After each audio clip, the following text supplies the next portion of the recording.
కథాభారతి శ్రోతలకు సుస్వాగతం.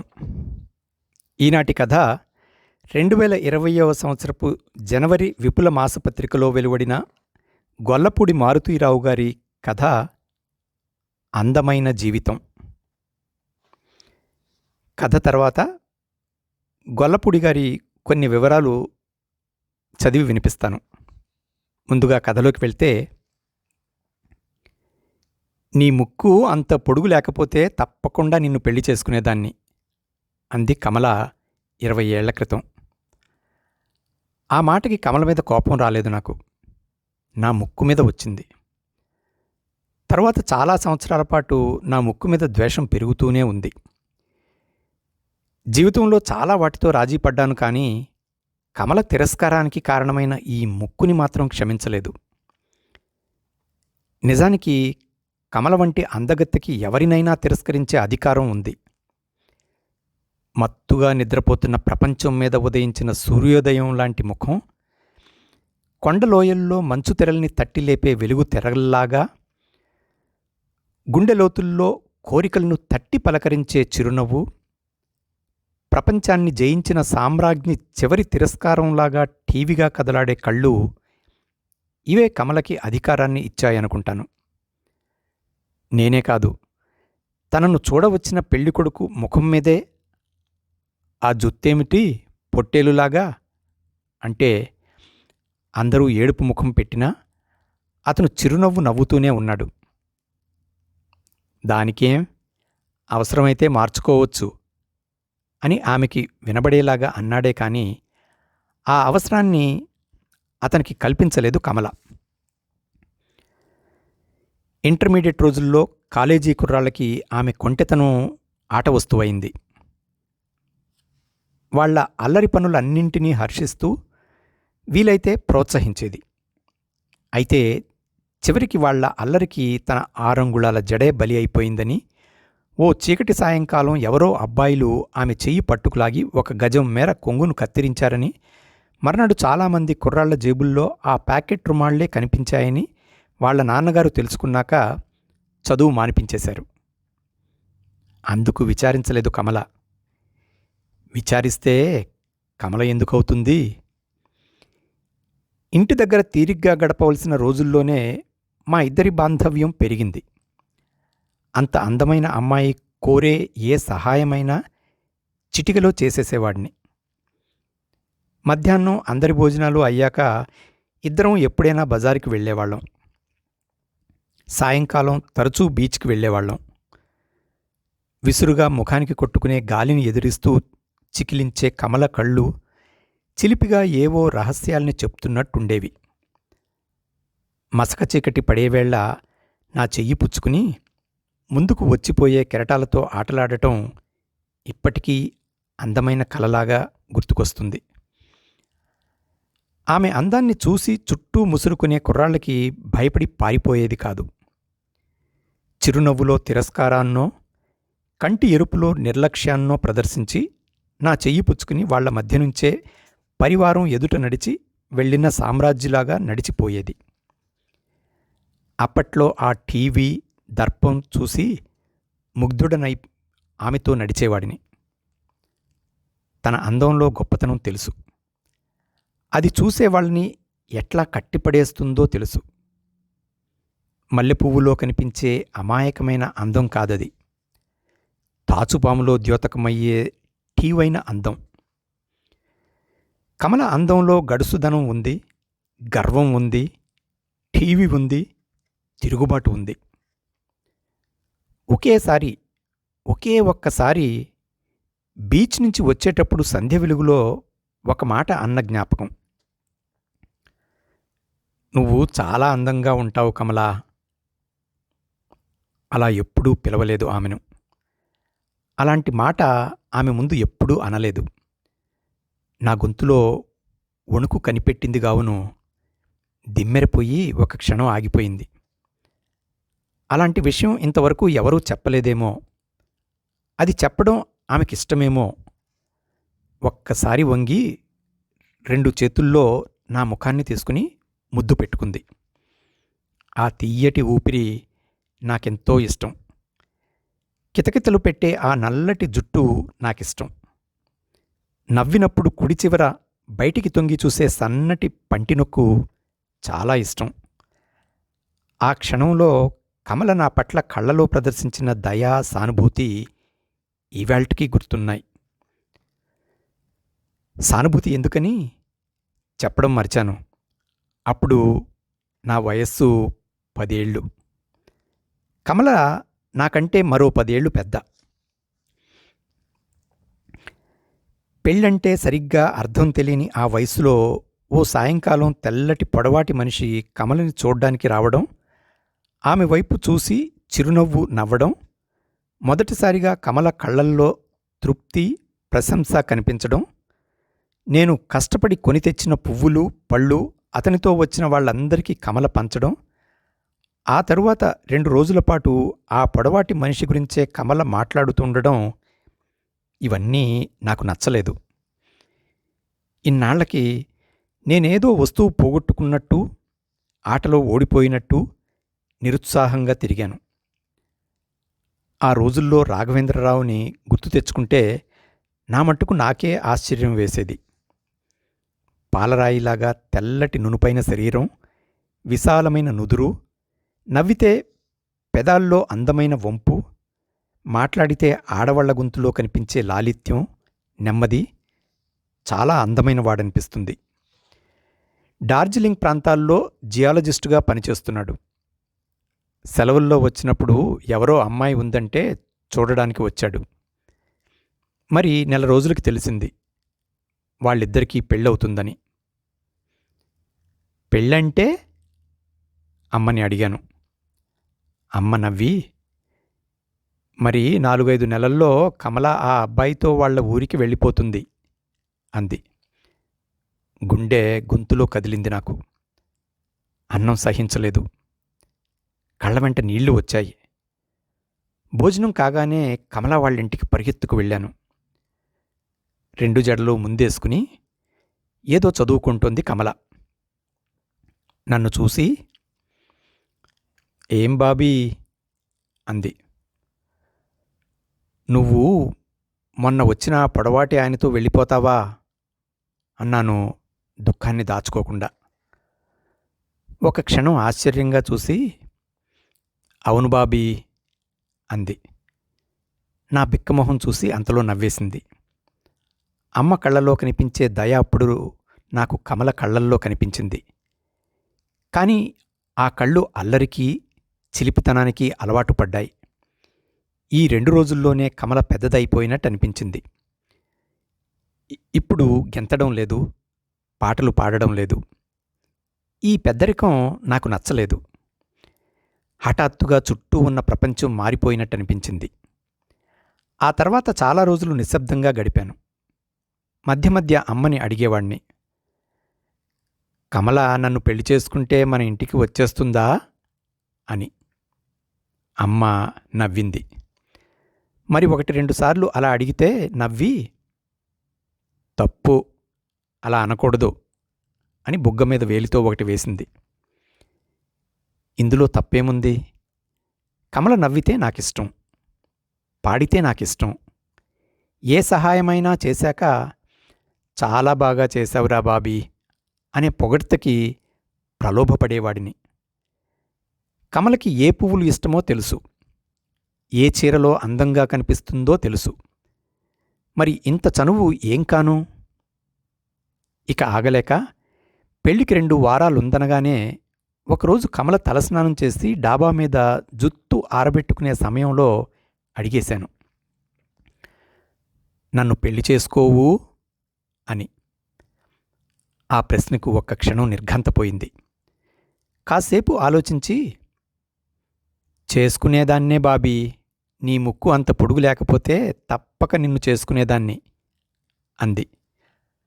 ఆ మాట చెప్తున్నప్పుడు నిజంగా ఆమె కళ్ళల్లో నీళ్లు చూశానో లేక ఊహించుకున్నానో గుర్తులేదు.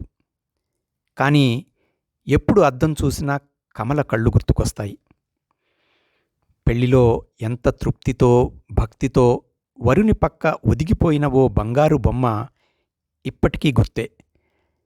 వాళ్ళిద్దరి అందం, అన్యోన్యత చూసి ఆశ్చర్యపోయాను క్షణకాలం. గొప్ప అందగాడిని చేసుకోవాలనే అపూర్వ లక్ష్యం సిద్ధించిన తృప్తి, గర్వం ఆ క్షణంలో ఆ అగ్నిహోత్రం వెనుక గమనించాను.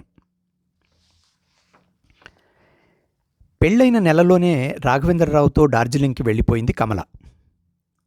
ఆమె తల్లిదండ్రినే కాదు, స్తంభం చాటుకు నిలబడి కళ్ళు తుడుచుకుంటున్న నన్నూ గమనిస్తూనే ఉంది కమల. ఆమె కార్చిన కన్నీళ్లలో ఒక బుట్టైనా నా మీద జాలితో అయ్యుంటుందని నా నమ్మకం. వాళ్ల ఇంటికి రాసిన ఉత్తరంలో ఎప్పుడైనా నన్ను గుర్తు చేసుకుంటే చేసుకునేది, లేకపోతే లేదు. ఆ వయస్సులో కమల జ్ఞాపకాలు మరుగున పడడానికి పెద్ద వ్యవధి అవసరం లేకపోయింది. ఉన్న ఊళ్ళో చదువు బాగాలేదని నాన్నగారు నన్ను మద్రాసులో చేర్పించారు. సెలవులకి ఇంటికి వచ్చినప్పుడు ఎప్పుడైనా అటువైపు వెళ్తే కమల వచ్చి వెళ్ళిపోయిందనో ఆ సంవత్సరం రాదనో తెలిసేది. వయసుతో పాటు ఆలోచనలు, అభిప్రాయాలు స్థిమితపడ్డాయి. అలా ప్రతిసారి వాకబు చేయడంలోనూ ఏదో ఇబ్బంది, వెగటు తోచింది. తర్వాత ఆ పని మానుకున్నాను. చెట్టుకు పువ్వు తెగిన చోటు కన్నీరు కార్చిన గుర్తులాగా చిన్నప్పటి కమల జ్ఞాపకం మనస్సులో ఏమోలో మిగిలిపోయింది.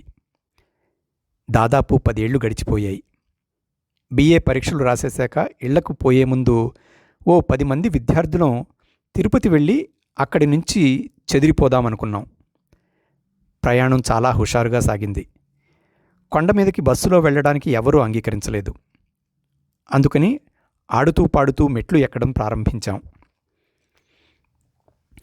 యవ్వనంలో భక్తి అన్నది భగవంతుణ్ణి చూసినప్పుడు మాత్రమే జ్ఞాపకం వచ్చే ఆలోచన అనుకుంటాను.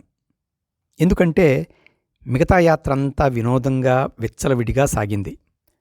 ఆలయానికి కనుచూపు మేరలో ఆగిపోయిన కారు పక్కన నిలబడ్డ పంజాబీ అమ్మాయిని చూడగానే మాలో కొంతమంది ఆగిపోయారు. వెంటనే నవ్వుతూ కేరింతలు సాగాయి. ఆ అమ్మాయి కారు నీడపడే చోటు అటువైపు తిరిగి నిలుచుంది. ఊదారంగు దుస్తుల్లో అప్పుడే ఈ ప్రపంచంలో కళ్ళు తెరిచిన గడ్డి పువ్వులాగా కనిపించింది. గాలికి మీద ఉన్న పల్లెవాటు రెపరెపలాడుతోంది. మా అల్లరికి ఇటు తిరిగితే నల్లటి కళ్ళద్దాలు, విశాలమైన ముఖం తెలిసింది. నల్లద్దాల వెనుక కళ్ళు ఏ భాష మాట్లాడుతున్నాయో తెలియదు, కానీ మమ్మల్ని చూడగానే సన్నటి మొగ్గ మీద తుమ్మెద వాలిన అలసటలాగా నీరసించినట్టు కారు అంచు మీద కూర్చుండిపోయింది. పెదవులు నవ్వుకి తెరుచుకున్నాయి. ఇటు తిరగబోతున్న నన్ను బాబీ అనే పలకరింత ఉలికి పడేటట్టు చేసేసింది. ఆ అమ్మాయే పిలిచిందని గుర్తుపట్టడానికి కొంతసేపు పట్టింది. నా పక్కన మిత్రులంతా తెల్లబోయారు. తెలిసిన అమ్మాయేనట్రా, సారీ అని చెవులో ఊదారు. ఇప్పుడు నల్ల కళ్ళద్దాలు తీసేసింది ఆ అమ్మాయి. వెంటనే కమలని గుర్తుపట్టాను. నిర్ఘంతపోయాను. ఇదేమిటి, నువ్విక్కడా అన్నాను విస్తుపోతూ. నవ్వింది. ఆయన నేను యాత్రలకు బయలుదేరాం. కారు చెడిపోయింది. ఎవరినో తీసుకొస్తానని వెళ్ళారు. ఒక క్షణం ఆగి, ఆడపిల్లల్ని ఏడిపించినప్పుడు ఎప్పుడైనా నేను జ్ఞాపకం వస్తానా బాబీ అంది. నా ముఖం ఎర్రబడింది. నువ్వని తెలీదు, ఏమీ అనుకోకు, వాళ్ళు బాధపడుతున్నారు. కానీ నాకేం బాధలేదు. మీ నవ్వులు వింటుంటే మళ్ళీ 10 ఏళ్లు చిన్నదాన్నైనట్టు అనిపించింది అంది గాలిలో తల తిప్పి. కమలకి ఈ వేషం నచ్చలేదు. బాగా ఒళ్ళు చేసినట్టు కనిపించింది. లేక శరీరానికి అతుక్కుపోయిన దుస్తుల్లో అలా కనిపిస్తుందో. ఇంకా నిండుగా చీర కట్టుకున్న 2 జడల అమ్మాయే గుర్తు నాకు. చూపాలనుకున్న అందాన్ని దాచడంలోనే గొప్పతనం ఉందని మన దేశంలో స్త్రీలు, కవులు ఒక్కసారే గ్రహించారు. అందుకే మన సాహిత్యానికి, సౌశీల్యానికి అంత రాణింపు. కానీ ఈ బట్టబయలు కాస్త వెగటుగా, చీకాకుగా ఉంది. ఏం చూస్తున్నావు? ఒళ్ళు చేశాను కదూ? అవును, ఇంకేం చెయ్యాలో తెలియక అంది పకాలున నవ్వి. నా ఆలోచనల్ని గ్రహించినట్టుంది. పల్లెవాటు నడుంకి బిగించి, ఈ బట్టలంటే ఆయనకిష్టం. ఆయనతో టూర్ వెళ్ళటం నేను అలవాటు చేసుకున్నాను అంది.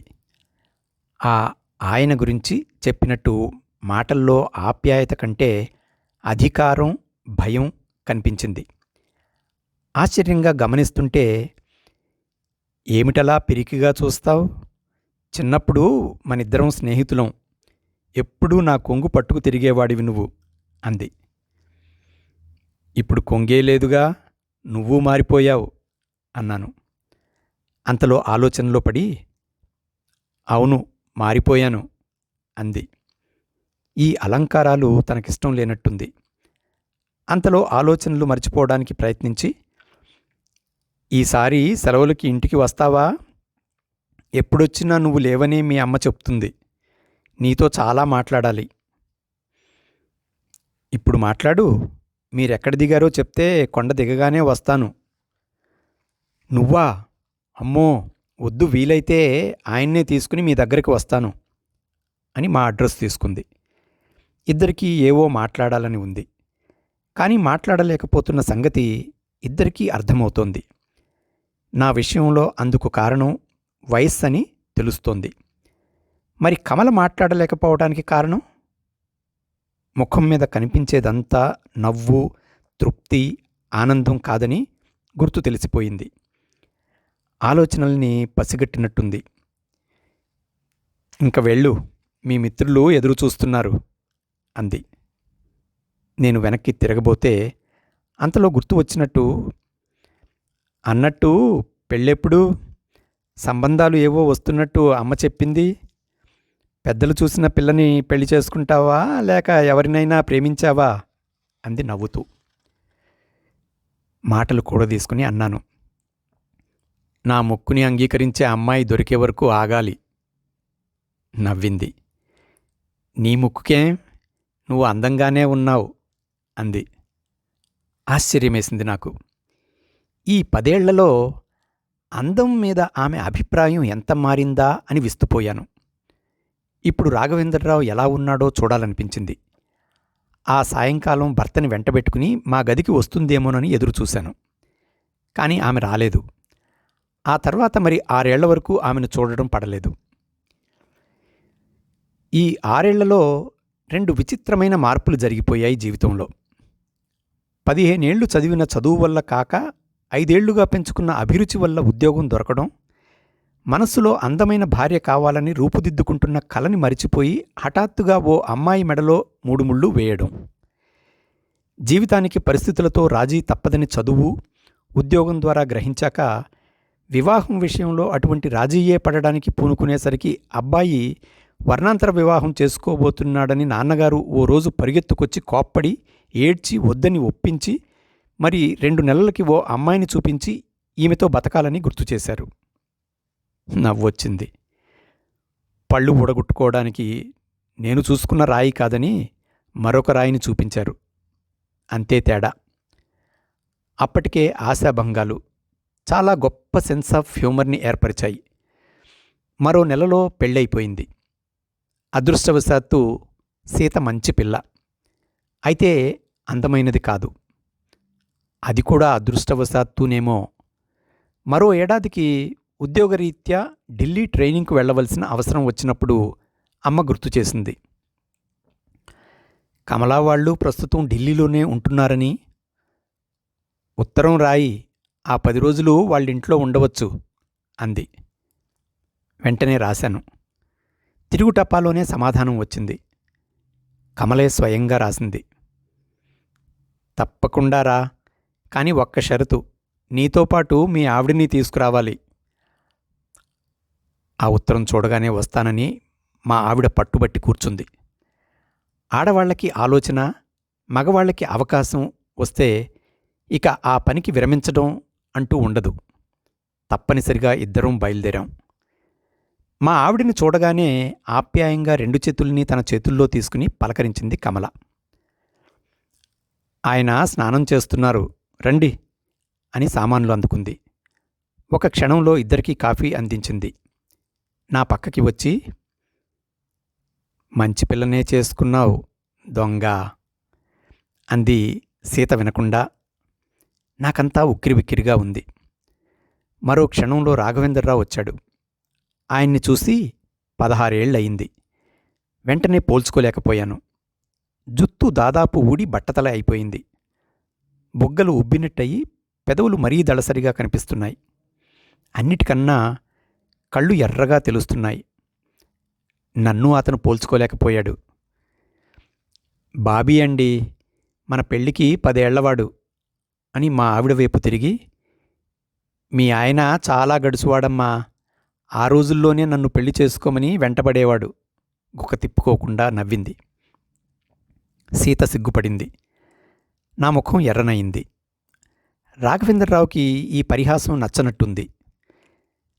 నాకు ఆఫీసు వేళయింది అని నా వైపు తిరిగి, రెస్ట్ తీసుకోండి, రాత్రి మాట్లాడదాం అని గదిలోకి వెళ్ళిపోయాడు. ఇంత నవ్వుతున్న కమల పిల్లి అయిపోయింది. మాస్టారి పేముబెత్తం రుచి తెలిసిన విద్యార్థిలాగా అతని వెనక గదిలోకి నడిచింది. అతను వెళ్లే వరకు మళ్లీ మా వైపు చూడలేదు. మేము మా సామాన్ల గొడవలో పడ్డాం. మేం వచ్చినందుకు తెచ్చిపెట్టుకున్న ఉత్సాహం తప్పిస్తే నిత్య జీవితంలో అది లోపించినట్టు ఆ క్షణంలో పసిగట్టాను. కమలకేం వయస్సు మించిపోలేదు. కాని జీవిత భారాన్ని మోసిన అలసట కళ్ల కింద నీడల్లో తెలిసాయి. మనిషి నీరసించింది. గాలిపోయిన బెలూన్లో ముడతల్లాంటివి ముఖం మీద అక్కడక్కడా కనిపించాయి. ఇల్లు చాలా విశాలంగా, చాలా శుభ్రంగా ఉంది. కాని ఎక్కడా పిల్లల అలికిడి లేదు. కమల జీవితంలోనూ మనస్సులోనూ ఒంటరేనేమో. మేం రావడం ఆవిడికి పెద్ద మార్పులాగా ఉంది. మాతో పాటు అన్ని చోట్లకి వచ్చింది. హుషారుగా అన్నీ చూసింది. అప్పుడు నాకో విషయం అర్థమైంది. 3 ఏళ్లయ్యి అక్కడ ఉంటున్నా ఒక్కసారి ఇవేవీ ఆమె చూడలేదని ఆశ్చర్యం కలిగింది. ట్రైనింగ్ మరి 4 రోజులకు అయిపోతుందనగా మధ్య ఆదివారం వచ్చింది. ఆ రోజు తాజ్మహల్ చూడాలని అనుకున్నాం. ఆ ఆలోచన వచ్చిందే తడవుగా ఆనందంతో ఉక్కిరిబిక్కిరవుతూ ఏర్పాట్లు చేస్తుంది కమల. మీ ఆయన్ని రమ్మను అన్నాను. చెంపపెట్టు తగిలినట్టు తుళ్ళిపడి అంతలో నవ్వి, ఆయనకి తీరిక ఉండదు, పోనిద్దూ అంది ముఖం తప్పించుకుని. బాగుండదని బయలుదేరే ముందు రాత్రి నేనే అడిగాను, మీరూ రాకూడదు అని.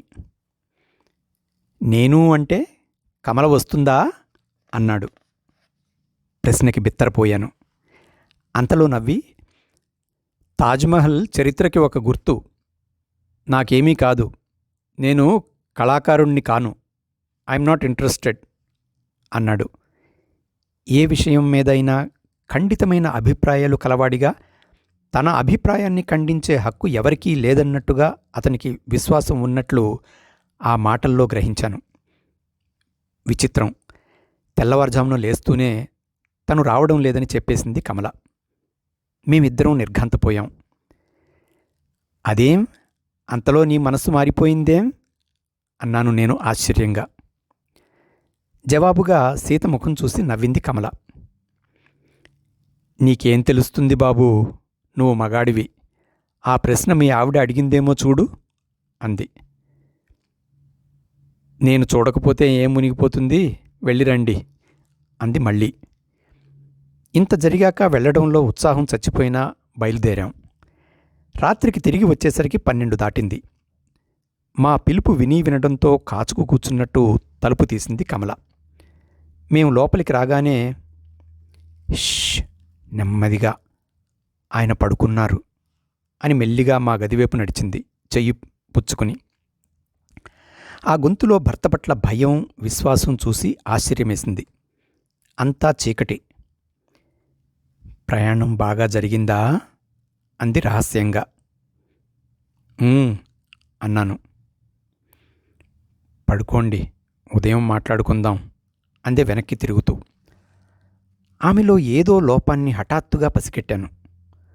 పొద్దుటి వ్యక్తికి ఇప్పటి వ్యక్తికి తేడా కనిపించింది. నిద్ర రాక అటూ ఇటూ దొర్లుతుంటే బాత్రూంలో లైటు వెలిగింది. అప్పటికే సీత ఒళ్ళు మరిచి నిద్రపోతోంది. ఎవరిదో ఏడుపు, బరువుగా ఊపిరి తెలిసింది. మెల్లిగా లేచి గది బయటికి వచ్చాను. బాత్రూంలోని దీపం చారులో కమలని గుర్తుపట్టాను. ఆమె నుదురు మీద రక్తాన్ని గుర్తుపట్టాను. కమలా అన్నాను భయభ్రాంతుడినై. ఆ కేకకి తల మీద పిడుగు పడ్డట్టయింది. ఒక్కసారి వచ్చి నా నోరు మూసింది. మెల్లగా మాట్లాడు, ఆయన ఒళ్ళు మరిచి నిద్రపోతున్నారు. నువ్వు ఇప్పుడు లేచావేం అంది గొంతు మామూలుగా ఉంచాలని ప్రయత్నిస్తూ. ఏమిటది? నుదుటికి రక్తమేమిటి అన్నాను. ఎంతోసేపు మాట్లాడలేదు కమల. ఎంత బ్రాందీ సీసాలైతే మాత్రం అంత గట్టివి ఎందుకు బాబూ అంది. ఒళ్ళు జలధరించింది నాకు. తాగాడా? సీసాతో కొట్టాడా? నవ్వింది. ఏ, కొట్టడానికి అధికారం లేదా భర్తకి? తెల్లబోయాను. ఎందుకు? కారణం ఏ ఆడది చెప్పదు బాబీ. నువ్వు అడగకూడదు. ఇప్పుడు లేచావు, లేకపోతే నీకు దొరికేదాన్ని కాదు. ఎవరితో అనకేం అని చెయ్యి పట్టుకుంది. చచా అన్నాను. ఆలోచించిన కొద్దీ రాఘవేంద్రరావు మీద కసి, కమల పరిస్థితి మీద జాలి పెనవేసుకున్నాయి. నేను ఆలోచిస్తున్నానని కనిపెట్టింది గావును. నువ్వు మీ ఆవిడ్ని కొడతావా అంది. ఉదాసీనంగా అన్నాను. నాకు అందం లేదుగా, పెళ్ళాన్ని కొట్టే అర్హత లేదు. ఆ మాట చెళ్ళున తగిలినట్టుంది. చీకట్లో నిర్ఘాంతపోయి చూసింది. బయలుదేరే ముందు కొత్త చీరతో సీతని సత్కరించింది. త్వరగా అబ్బాయిని ఎత్తుకోవాలి సుమా అని చెవిలో మెల్లిగా అంది. ఆ మాటలో ఎదుటి వ్యక్తికి ఆదేశం కన్నా తన పరిస్థితి పట్ల అసంతృప్తితోచి జాలేసింది నాకు. గుమ్మం దిగబోతుంటే చిన్నపిల్లాడిలాగా వెనక్కి లాగి, మంచి పిల్ల, జాగ్రత్తగా చూసుకో అంది. అనుకోకుండా అన్నాను. మంచిదైతేనేం, అందగత్తె కాదు. చర్రున్న కోపం తెచ్చుకుంది. ఆమె అందానికేం, చిలకలాంటి పిల్ల. నవ్వు రాలేదు నాకు. అందంలో రాజీకి కమల మరో మెట్టు దిగి వచ్చినందుకు ఆశ్చర్యమేసింది. 4 ఏళ్ల తర్వాత మళ్లీ హైదరాబాదులో ఓ స్నేహితుడి పెళ్లిలో తటస్థపడింది కమల. నలుగురితో కబుర్లు చెప్పుకుంటూ పెళ్లి పందిట్లో ఓ మూల చేరిన నన్ను వెతుక్కుంటూ ఓ కుర్రాడు వచ్చాడు. బాబీ మీరేనా అంటూ. తలూపాను. అయితే ఒక ఆవిడ మీతో మాట్లాడాలంటోంది. బయట గేటు దగ్గర నిలబడింది. నేను ఆశ్చర్యపోయాను. దగ్గరలోనే కూర్చున్న మా ఆవిడికి ఆ మాటలు వినిపించినట్లున్నాయి. అప్పుడే అనుమానంతో నా వైపు చూస్తోంది. లేచాను. గేటుని ఆనుకుని కమల నిలబడింది. నేను ఆశ్చర్యపడటం చూసి, ఏం వింతగా ఉందా? నిన్ను చూసి నేను ఆశ్చర్యపోయాను అంది. పెళ్ళికొడుకు తండ్రి మా ఆయన ఒకే ఆఫీసులో పనిచేస్తున్నారు. 3 ఏళ్లయింది వచ్చి. నువ్వెందుకొచ్చావిక్కడికి? మనిషిలో ఇదివరకటి ఉత్సాహం లేదు. కానీ ఇదివరకటి ఆప్యాయత ఏమాత్రం తగ్గలేదు. పెద్ద మనిషిలాగా నిండుగా, ప్రేమగా, నిలకడగా మాట్లాడడం అలవాటైంది. ఇదివరకటి కంటే బాగా చిక్కింది. కణతల దగ్గర జుత్తు తెలబడుతోంది. నేను సూటిగా గమనించడం చూసి, ఇక్కడే నన్నలా చూస్తూ నిలబడితే ఎవరైనా ఏమైనా అనుకుంటారు. మీ ఆవిడని తీసుకుని మా ఇంటికి రాకూడదు ఒక్కసారి అంది. ఇంటి గుర్తులు చెప్పింది. రా, చాలా విచిత్రాలు చూపిస్తాను. ఇంక వెళ్ళాలి. అబ్బాయి లేచి ఏడుస్తాడు. నా కళ్ళలో ఆశ్చర్యాన్ని గమనించి నవ్వేసి, అన్నట్లు మా వాడిని చూడలేదు కదూ నువ్వు, చూద్దువుగాని అంది 2 చేతులతో బర్మాముడిలో గులాబీని సరిచేసుకుంటూ. నా చెయ్యి పట్టుకుని బీచ్కి ఆడుతూ పాడుతూ నడిచే కమలకి, నిండైన పరిపూర్ణతను సాధించిన ఈ మాతృమూర్తికి పోలికలు వెదక ప్రయత్నించేలోగా వెళ్ళిపోయింది. నడిచిపోతుంటే చూస్తూ మనిషిలో ఇంకా టీవీ పోలేదనుకున్నాను. మరో ఆదివారం తీరిక చేసుకుని నేను మా ఆవిడ కమల ఇంటికి వెళ్ళాం. ముందు వసారాలో కూర్చున్న వ్యక్తిని గాని, అతని ముందు ఆడుకుంటున్న 3 ఏళ్ల కుర్రాన్ని గాని పోల్చుకోలేకపోయాను. కమల లోపల నుంచి వచ్చిన భర్తకి నన్ను గుర్తు చేయబోయేసరికి రాఘవేంద్రరావుని గుర్తుబట్టి నిర్ఘాంతపోయాను. కుడికన్ను దగ్గర్నుంచి చెవి వరకు చీరుకుపోయినట్టు పెద్ద మచ్చ. చూసేటప్పుడు కన్ను కూడా దృష్టి తప్పినట్టు అనిపిస్తుంది.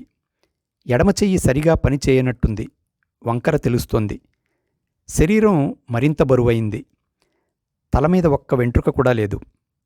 మనిషి మాటలో ఇదివరకటి సూటిదనం, నిర్భయం లేదు. ఇప్పుడు తరచూ నవ్వుతున్నాడు. జీవితంలో ఓటమి వల్లనో, కష్టసుఖాల అవగాహన వల్లనో మెత్తబడ్డాడు. ఇది రాఘవేంద్రరావులో ఊహించలేని పెద్ద మార్పు. తెల్లబోయి కమలవైపు చూస్తే, మాట్లాడకు అని సంజ్ఞ చేసింది. రాఘవేంద్రరావు నా ఉద్యోగ విషయాలన్నీ తీరికగా అడిగాడు. తన ప్రమోషన్లు, బదిలీలు, టూర్ల గురించి చెప్పాడు. మాట్లాడుతూ చాలాసేపు కూర్చున్నాను.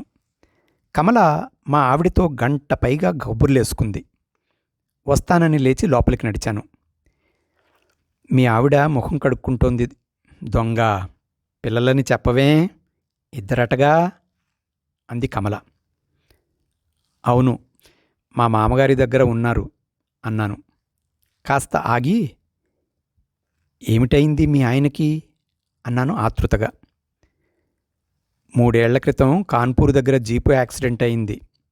తల పగిలేదే, కొద్దిలో తప్పింది. ఆ తర్వాత 4 నెలలు ఆసుపత్రిలో ఉన్నారు. అప్పుడే ఈ బదిలీ వచ్చింది. ఎక్కడా అసంతృప్తి, దుఃఖం ఆమె కంఠంలో ధ్వనించలేదు. ఉండబట్టక కసిగా ప్రశ్న వేశాను. ఎలా బతుకుతున్నావు ఇటువంటి కురీపుతో? తెలివి తక్కువ వాడిని క్షమించినట్టు చూసి పకాలున నవ్వింది. నోర్మొయ్, మీ ఆవిడ వింటుంది. వింటే ఆయనతో బతకడం నిజంగా నాకు ఇష్టం లేదేమోననుకుంటుంది కూడాను అంది. అంతలో మాట మార్చి, మా బాబుని చూశావా? మధు వీడి పేరు అంది. చూశాను. సన్నగా, పీలగా, ఒంట్లో ప్రాణం లేనట్టు నీరసంగా ఉన్నాడు. పెద్ద జుత్తు, చిన్న నోరు. 3 ఏళ్ళొచ్చినా మాటలు రాలేదు. ఏమైనా వాడిలో అందం కనిపించలేదు. ఆ మాటే అన్నాను. మీ ఇద్దరి పోలిక రాలేదు. ఫక్కున నవ్వింది. ఏమైనా ఆయన పోలిక రాలేదు, అదే అదృష్టం. నీ తెల్లబోతే అన్నిటికీ అలా అర్థాలు తీయకూడదు.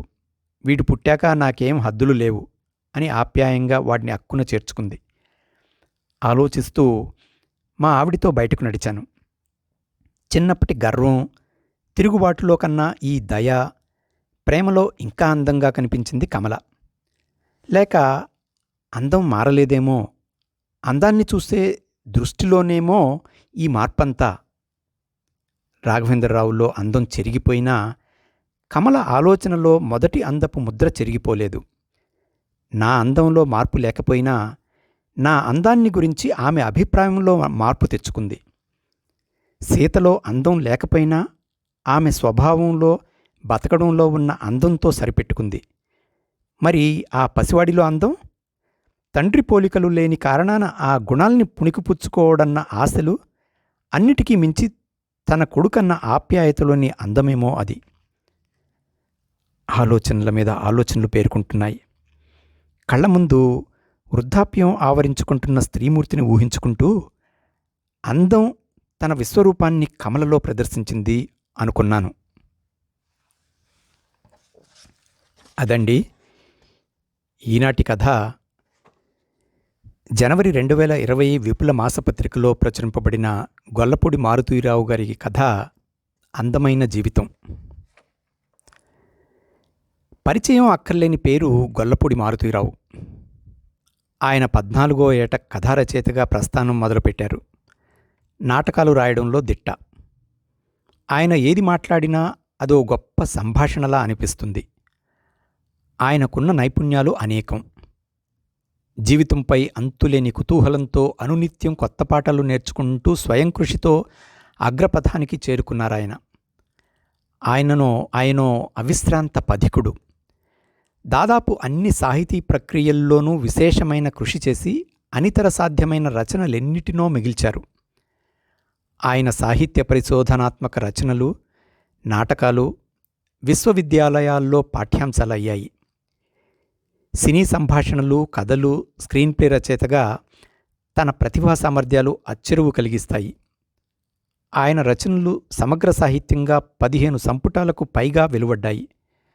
లెక్కలేనన్ని అవార్డులు, పురస్కారాలు పొందారు. చివరి వరకు క్రియాశీలకంగా జీవించి ఎందరికో మార్గదర్శకులయ్యారు. వీరి కొన్ని వ్యక్తిగత వివరాలు. పేరు గొల్లపూడి మారుతీరావు. జననం ఏప్రిల్ 14వ తారీఖు 1939 విజయనగరంలో. విద్యాభ్యాసం బీఎస్సీ ఆనర్స్. ఉద్యోగం ఉపసంపాదకులు, ఆకాశవాణిలో స్టేషన్ డైరెక్టర్. ప్రసిద్ధి వ్యాఖ్యాత, ప్రయోక్త, వక్త, కాలమిస్టు, విమర్శకులు, వ్యాసకర్త, సంభాషణలు, స్క్రీన్ ప్లే రచయిత. 250 సినిమాల్లో నటించారు. వ్యాఖ్యాత. బుల్లితెరపై ప్రతిధ్వని, మనసున మనసై, ప్రజావేదిక, సినీ సౌరభాలు తదితర కార్యక్రమాలు నిర్వహించారు. కథా సంపుటాలు: రోమన్ హాలిడే, నిదురపోయే సెలయేరు, జుజుమురా తదితరాలు. ఆత్మచరిత్ర: అమ్మ కడుపు చల్లగా. నంది అవార్డులు: డాక్టర్ చక్రవర్తి సినిమాకి ఉత్తమ స్క్రీన్ ప్లే, ఆత్మగౌరవం కళ్ళు సినిమాలకు ఉత్తమ రచయిత, మాస్టారి కాపురం సినిమాకి ఉత్తమ సంభాషణల రచయిత.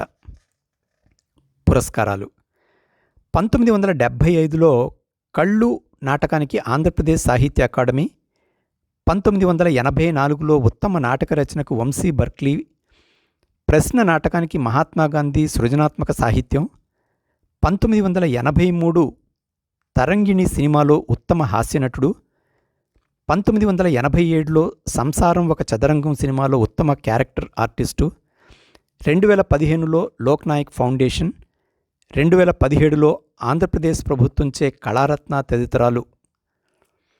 మరణం 2019 డిసెంబర్ 12వ తారీఖున చెన్నైలో. సీనియర్ రచయిత పిఎస్ నారాయణ గారు గొల్లపూడి మారుతీరావు గారి గురించి ఇలా రాస్తూ, ఆకట్టుకునే మాటల గారడి అని చెప్తూ ఇలా రాస్తారు. ఓ అందమైన ఆడపిల్ల ఎలా ఉంటుంది అంటే ఎవరైనా చెప్పేది ఆమె ముఖం చంద్రబింబమని, ఆ చిరునవ్వు విచ్చుకున్న మల్లెపువ్వు అనే. కానీ గొల్లపూడి మారుతీరావు గారు ఆమె ముఖం మత్తుగా నిద్రపోతున్న ప్రపంచం మీద ఉదయించే సూర్యోదయంలా ఉన్నదని, ఆ చిరునవ్వు గుండె లోతుల్లోని కోరికల్ని తట్టి లేపేలా ఉంటుందని అంటారు. దాన్ని అర్థం చేసుకుని అందులోని అందాన్ని ఆస్వాదించాలి అంటే పాఠకుడు కొన్ని నిమిషాలు మనసు పెట్టి ఆలోచించక తప్పదు. అప్పుడే వాటిలోని వెన్నెల, మల్లెపువ్వు కనబడేది. మాటల గారడి చదువురుల్ని ఆయన రచనల వెంట పరుగులు తీయిస్తుంది. ఈ కథలో వివిధ లక్షణాలు కలబోసిన కథానాయిక పాత్ర కమలది. కొంటెతనం ఉన్నది, కరుకుతనం ఉన్నది. తను నవ్వగలదు, ఎదుటివారిని నవ్వించగలదు. ఎంత హుందాగా ఏడవగలదో అంత హుందాగానూ ఏడ్పించగలదు. అందమైన జీవితాన్ని కళ్ళతోనే కాదు మనసుతో కూడా చూడవచ్చు అని నిరూపించారు. పెళ్లి ఎందుకు చేసుకుంటారో తెలియని వయసులో ఉన్న బాబీ తనకంటే 10 ఏళ్లు పెద్దదైన కమలను పెళ్లి చేసుకుందామా అని అడిగితే, నీ ముక్కు అంత పెద్దగా లేకపోతే తప్పకుండా చేసుకుండేదాన్ని అంటుందామె. అదే ఈ కథకు కిక్కు. అలాగే ఆడవాళ్లకి ఆలోచన, మగవాళ్లకు అవకాశం వస్తే ఇక ఆ పనిని విరమించుకోవటం అంటూ ఉండదు. ఇలాంటి కొన్ని జీవిత సత్యాలు పాఠకుడిని ఆలోచింపజేస్తాయి. రకరకాల మాటల్ని టంకంతో అంటిస్తారు, రంగులు పూస్తారు, తీపి వగరులలో ముంచి తీస్తారు. అవి విడదీయలేనంతగా పాఠకుడి గుండెల్లో అతుక్కుపోతాయి. బహుముఖ ప్రజ్ఞాశాలి అయిన గొల్లపూడి మారుతీరావుని కోల్పోవటం తెలుగు భాష చేసుకున్న దురదృష్టం. పిఎస్ నారాయణ, సీనియర్ రచయిత. ఇంతటితో ఈ వారం కథ సమాప్తం. మళ్ళీ వచ్చే వారం ఇంకో మంచి కథతో కలుద్దాం. అంతవరకు సెలవు. సర్వే జనా సుఖినో భవంతు.